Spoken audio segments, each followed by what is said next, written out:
بعض ګناهونه داسې دي چې دا نیک عمل دله ختموي، دا نیک عمل به دله ختموي.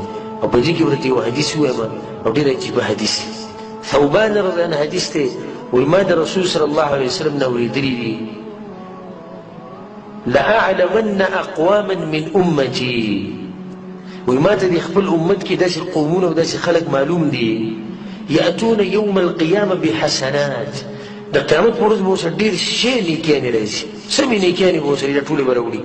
ښه دا نیکیانې به څومره امثال جبال تهامه.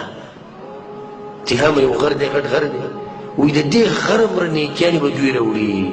الله سبحانه وتعالی به دا نیکیانې ته دله داسې والوځي لکه مالوچ چې الوځي، هباء منثورا، بالکل به له دا نیکیانې ختمې کړي. قال ثوبان، نو ثوبان رسول صلی الله علیه وسلم ته وویل یا رسول الله صفهم لنا، جلهم لنا، ویا رسول الله موږ ته بیان کړه دا څوک دي، موږ ته اوصاف وښایه چې موږ ته ځان لرې ساتي. الا نكون منهم ونحن لا نعلم، داسې نه چې موږ هم په دغه کسانو کې او موږ ته پته نه وي. کله چې دا حدیث مو ووایي که ستاسو په زړه کې ایمان و تاسو ویښ ستاسو په زړه کې به هم دا سوچ راغلی چې داسې نه چې موږ په دغه خلکو کې نه یو.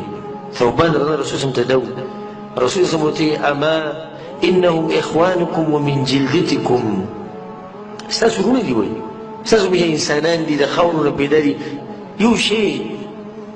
خو یا رسول الله څه وجه دی چې د دوی دا دومره غټ غټ اعمال به تباه کېږي؟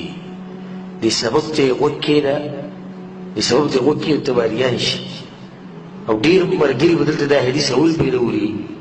رسول صلی الله علیه وسلم وایي ولکنهم اقوام، وایي په دغه قومونو کې مرض دا دی اذا خلوا بمحارم الله انتهکوها، کله چې دی او الله یوازې شي، یعنې د ده سره نور انسانان او مخلوق نه وي، نو بیا د الله د پولو خیال نه ساتي. دا حدیث ما ابن ماجه راوړی.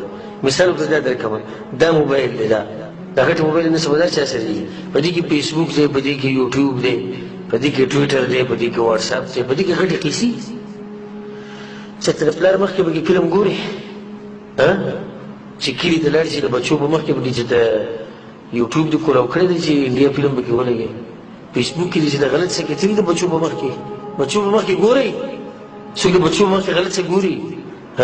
نه ګوري که د استاد په مخکې، ولي صاحب په مخکې خو بالکل نه ګوري، د عالم په مخکې، شیخ په مخکې، نه نه نه نه.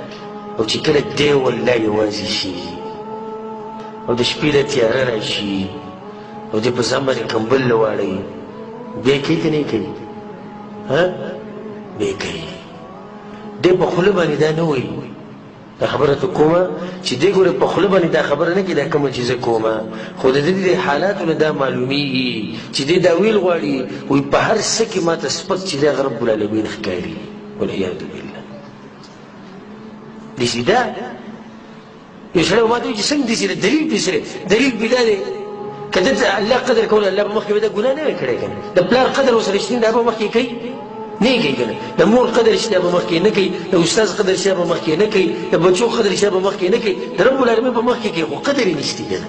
ما لکم لا ترجون لله وقارا، ای قومه څه چلې تاسو له چې د الله عزت نه کوئ، د الله احترام نه کوئ، د هغه قدر نه کوئ، چې کله یوازې شي بیا به ګناهونو باندې ستاسو بریک نه لګي.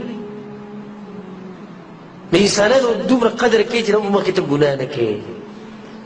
او دا خبرې له زه زور دې ورکوم ځکه چې دا موبایل نن سبا د هر سړي په جیب کې پروت، والله بالله ثم تالله 3 قسمونه زه خورم چې کله یوازې شي بیا په هېڅ شي باندې بریک نه لګي، بیا فلمونه هم ګوري، بیا سندرې به اوري، بیا د زنانو سره خبرې هم کوي، بیا فحش تصویرونه هم خورئ.